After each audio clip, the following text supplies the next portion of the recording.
Now, I think that we are ready to begin our story. And now, for the magically musical, mystical, mysteriously magnificent, marvelous story, Peter and the Wolf. What?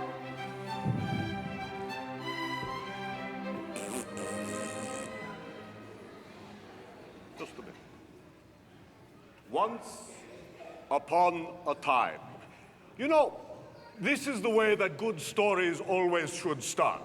Yes, once upon a time. Not last Tuesday evening or on Wednesday afternoon. No. It is once upon a time. Let's say that together, shall we? Are you ready? Once upon a time. That's pretty good. Let's do it again, huh? Louder. Once upon a time. Very good. Now be quiet. Once upon a time, a long time ago, when the winters were colder and the sky was bluer, there was a little boy named Peter.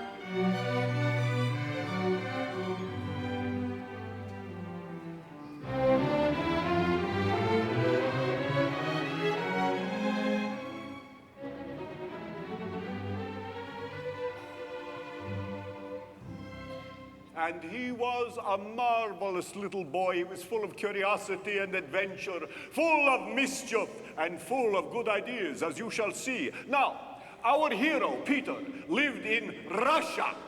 Do you know where is Russia? Yes, it is over that way. A long way away. You, up there, all of you, if you live there, you could see your house from Russia. And do you know that Russia is very, very big, very, very, very, very big. It is so big that if you were to ride your bicycle from one end to the other, it would take you a year and a day. And that's only if you didn't stop for lunch. Speaking of lunch, I'm feeling a little famished myself. Oh, look, I have my lunch. No. What? No food in the home. No food. Oh, of course. I was not going to eat this, maestro. There is no eating in Symphony Hall. This is for you, you know. Yeah. Anyway, in the middle of Russia, there was a forest.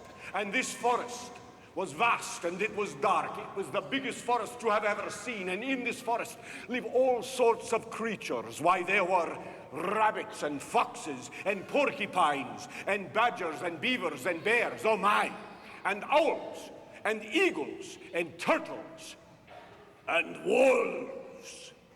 And so this forest was very full of life and very beautiful and very dangerous. Now, on the edge of this forest there was a meadow, and in the meadow there was a tree, and next to the tree there was a pond. And next to the pond there was a house. It was not a grand big house, but it was not a tiny small house. No, it was a modest house. It was painted green with a blue door and a red tiled roof with a little chimney. When the weather turned cold, smoke came up from the chimney, from the warming fire below, and spiraled away to the distant mountains. This house belonged to Peter's grandfather, who had lived there all his life. In fact, grandfather was born in the house in the meadow on the edge of the forest in the big land of Russia.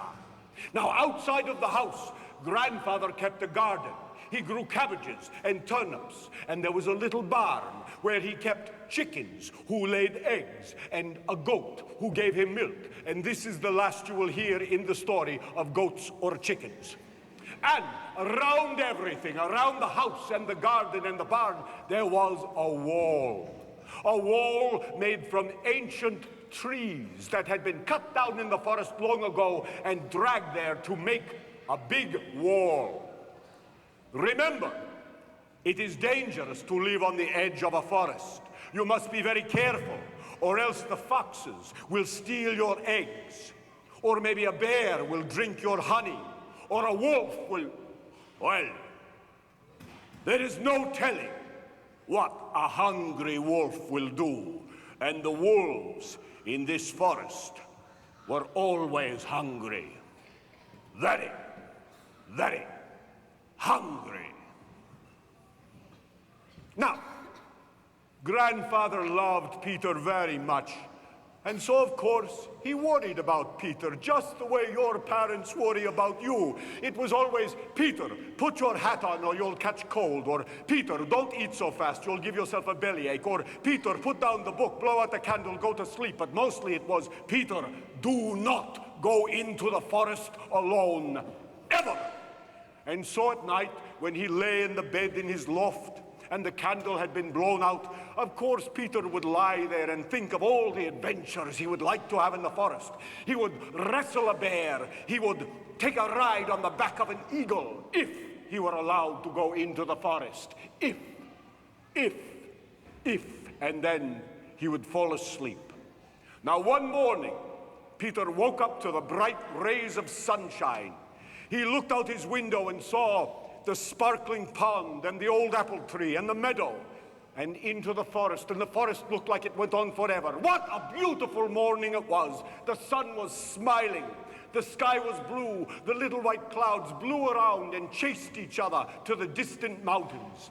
Peter could hear the chirping of busy crickets. He could smell the fresh meadow grass wet with the morning dew, and he could see. He let out a gasp of surprise. It sounded like this. Oh! Let me hear a great big gasp of surprise. Ready? Oh! One more. Oh! All right, be quiet. Why did he gasp?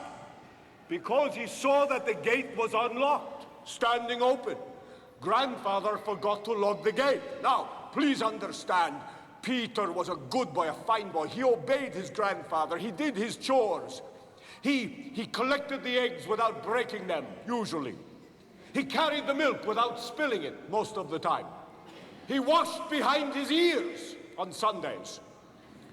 And he never tracked mud into the house except once in a while. He was as fine and as good a boy as any of you, but just like some of you boys and girls, he had an adventurous streak in him. He had the spirit of an explorer.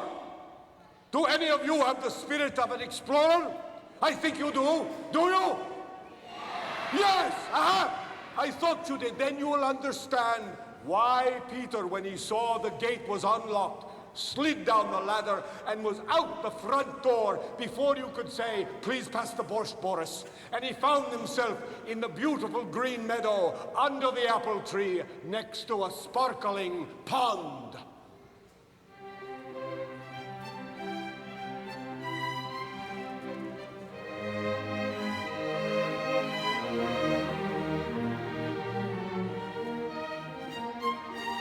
Very good.